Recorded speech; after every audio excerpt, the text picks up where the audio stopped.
Para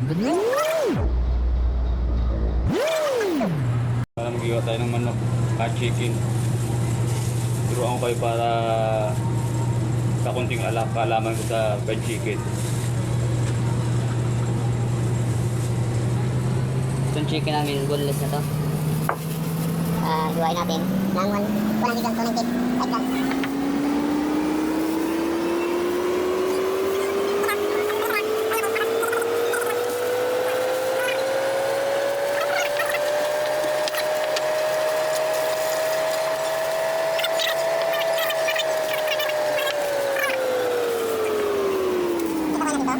Sobra.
Oh.